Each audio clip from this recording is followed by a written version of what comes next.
El 31 de diciembre de 2019, la OMS reporta los primeros casos de neumonía en la ciudad china de Wuhan, de un virus desconocido hasta ese momento, y que más tarde será identificado como un nuevo tipo de coronavirus.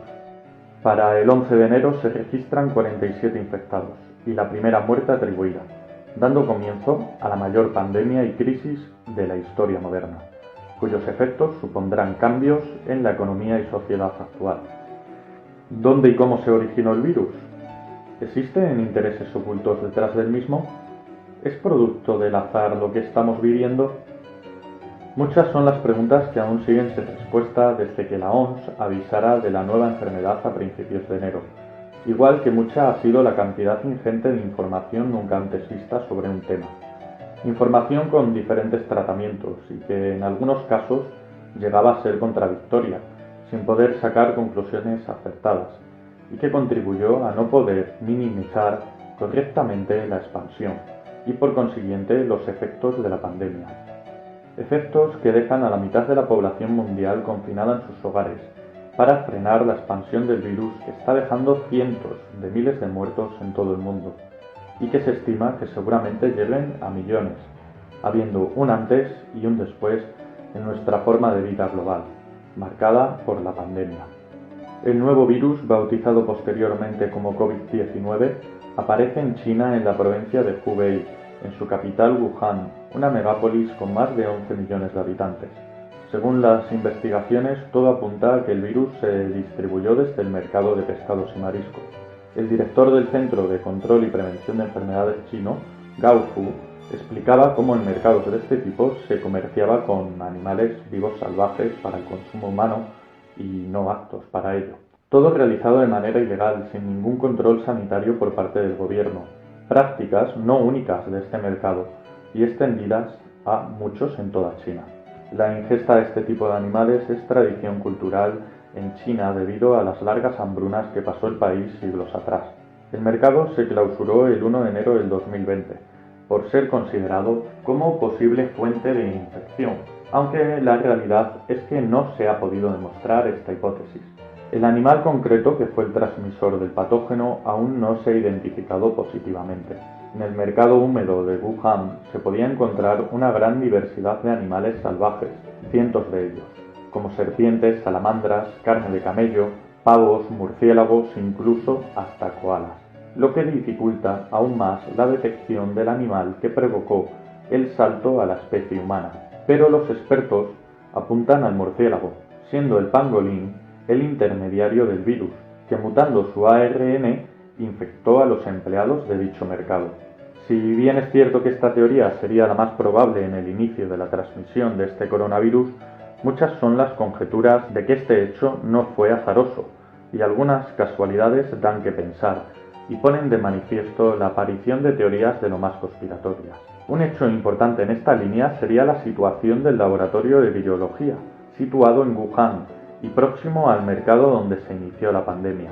Este es el principal centro de investigación virológico de China, un superlaboratorio donde se estudian las enfermedades más peligrosas y contagiosas, como el ébola o el SARS.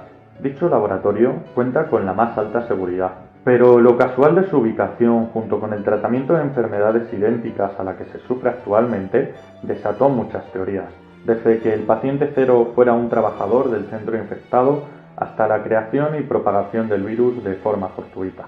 De esta teoría se han hecho eco desde políticos como Tom Cotton u oficiales de inteligencia como Philip Giraldi, que habrían señalado los vínculos del Instituto de Virología de Wuhan con el programa encubierto de armas biológicas de Pekín. Incluso hay estudios publicados, como el de un grupo de investigadores indios que aseguraron que el virus había sido creado artificialmente. En el punto opuesto a esta hipótesis encontramos estudios científicos que avalan la procedencia del virus de forma natural, y los estudios genéticos del mismo así parecen refutarlo. Aún así es imposible probarlo con toda seguridad, pues falta saber el animal donde mutó el virus. Por tanto, no se puede confirmar ni desmentir ninguna de estas teorías respecto a que el virus hubiera escapado de los laboratorios. Aunque parezca improbable por el control y seguridad de estos, no sería imposible, pues cabe recordar que ya en 2004 el virus del SARS se filtró al exterior de un laboratorio en China, infectando a 9 personas y matando a una. Este tipo de teorías responsabilizan a China de una manera directa o indirecta, acentuado aún más por las acusaciones de Estados Unidos, que criticaban la lentitud de respuesta de China frente a la enfermedad y que podría haber servido a otros países a prepararse. Estas polémicas acusaciones surgen después de una investigación periodística que asegura que el primer caso del virus se dio el 17 de noviembre del 2019, al igual que aseguran que si el gobierno chino hubiera actuado con transparencia, habría evitado la propagación del virus entre un 66 y un 86%. La reacción china fue la de culpar a Estados Unidos como causante de introducir el virus en su país de manera deliberada, a través de militares que habrían visitado el país asiático a finales de 2019 para participar en los Juegos Mundiales Militares, que se desarrollaron en Wuhan, liberando y propagando el virus en la metrópoli, y así dañar uno de los centros de producción más importantes del país. En concreto, Wuhan es una de las zonas más importantes en la investigación y aplicación de la tecnología 5G, clave en el futuro económico mundial, y de este modo lo frenaría, pues es uno de los puntos centrales en el enfrentamiento comercial entre ambas potencias. Cierto o no, hay quien ve en las acusaciones a Estados Unidos una cortina de humo para ocultar sus verdaderos planes. Si bien es cierto que China ha visto afectada de manera drástica su economía, frenando su crecimiento y con un gran desplome de la moneda nunca vistos mientras era sacudida por la epidemia, supieron darle la vuelta a la situación para que les fuera favorable. Según informan varios medios, con bajadas de precios de las acciones de empresas devaluadas por completo, aprovechando la situación e incertidumbre del mercado, el gobierno chino compró el 30% de acciones de empresas que estaban en manos de Occidente. De esta manera, el coloso oriental se ha convertido en la principal propietaria de la industria de la que depende Occidente y en la fijadora de precios. Actualmente, mientras las economías mundiales se resienten gravemente por la pandemia, China está recuperada e incluso crece, siendo el principal abastecedor y fabricante de material para hacer frente a la enfermedad. Hasta las consecuencias de la pandemia en China hacen preguntarse a Occidente cómo es posible que un país de estas proporciones registre esos números, en proporción con otros más pequeños. Si bien es cierto que se impuso grandes controles por parte del gobierno chino, aislando ciertas zonas, pareciendo dar una rápida respuesta, también lo es que el control de que no se filtrase lo que sucedía al exterior, la falsa información, fue un factor determinante. Los medios de comunicación de masas y el gobierno no pudieron filtrar de manera adecuada lo que estaba pasando, provocando que los países no se esperasen lo que sucedería, lo que provocó que no se tomaran las medidas necesarias, salvaguardando a países cercanos como Taiwán, Corea del Sur o Japón, cuyo ejemplo se debió seguir, siendo muy previsores y concienzudos en el tema de epidemias, con una rápida y eficaz actuación, debido al haber vivido y enfrentado otros problemas víricos como el SARS o el MERS.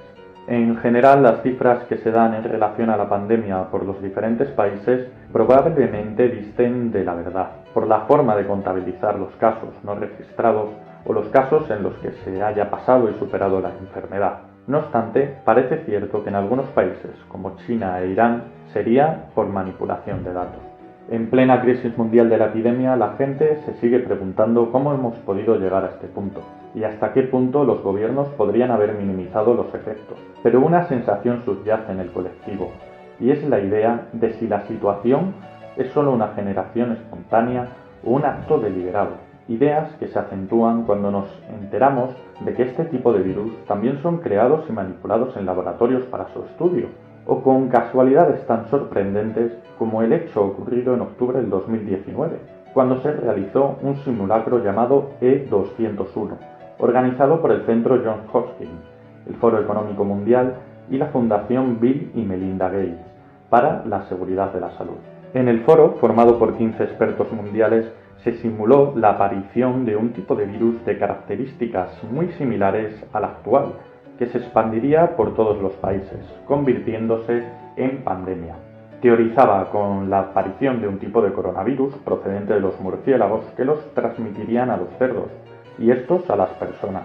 En este simulacro la pandemia acababa a los 18 meses, cuando los casos empezaron a reducirse. planteando problemas derivados del mismo virus, como los que estamos padeciendo, como un shock en la economía y moral de los ciudadanos, concluyendo como punto importante la colaboración conjunta de países, organizaciones y compañías globales de transporte para así minimizar daños en la economía mundial que repercutirían directamente en consecuencias negativas sociales. Por otra parte, se aconsejaba el control de informaciones por parte del gobierno y empresas privadas. Desde luego, es sorprendente la similitud de esta exposición simulada de una pandemia con la actual, pero igual de sorprendente fue su repercusión, a la que solo 130 personas asistieron y de las que ni gobiernos ni medios de comunicación apenas se hicieron eco. El mismo Bill Gates en 2015 expuso en una conferencia que el enfrentamiento futuro entre países serían biológicos, una idea que ya desde los años 90 se viene exponiendo y alertando. Hasta ahora no hay nada seguro, solo la sensación de que estamos ante algo planificado. Lo que sí que parece cierto es que China se beneficiará de la pandemia, bien sea por aprovechar la situación de una manera resolutiva o un plan trazado. Sea como fuere, parece claro que China en concreto y Asia en general ganaron más económicamente hablando de lo que han perdido. En suma, teorías lógicas y otras de las más dispares aparecen y aparecerán, como la de la propagación del virus para el control de las masas con el propósito de implantar un nuevo orden mundial, cohibiendo libertades y controlando las sociedades a través del miedo, u otras que apuntan al control del número de la población mundial para reducir este por un posible colapso del planeta y sus recursos debido al aumento de la población y la esperanza de vida. O una tercera vía en el origen del virus, expuesta por un astrofísico que afirma que el virus procede del espacio. Esta proliferación de teorías conspirativas siempre surgen cuando se presentan grandes acontecimientos que nos afectan de manera negativa. Cataclismos, catástrofes, parecen un fenómeno inexorable. Antiguamente se buscaba un culpable externo divino, atribuyendo los males padecidos a los dioses, y que hoy en día siguen buscando en otros entes más terrenales que escapan a nuestro control. Ya en el siglo XIV culparon de la epidemia de peste negra a los judíos, habiéndola provocado con el envenenamiento de las aguas. Por otra parte, secretos de Estado y conspiraciones demostradas también hay muchas a lo largo de la historia. Desde luego, la pandemia padecida y la situación actual demandará responsables y exigirá que todo se esclarezca. Y esperemos que aflore la verdad. Mientras, seguiremos esperando a que todo vuelva a la normalidad. Pues como dijo Willy Brandt, la historia nos ha enseñado que basta uno para fomentar la crisis, pero conservar la paz requiere el esfuerzo de todos.